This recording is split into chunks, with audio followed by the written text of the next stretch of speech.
Hello guys, here's another video of arm wrestling between Amang and me, and Amang have other techniques. He used an elbow foul with this video, and after he using an elbow foul, he moved tumbling down the table so that he can use his best technique. It's an UFC technique. It's not arm wrestling. That's why I am asking him a favor in a rematch immediately so that I can able to perform well with my another technique to defeat Amang easily.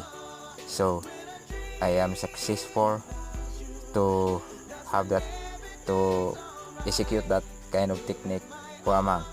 It's a best technique for Amang, and the result is a successful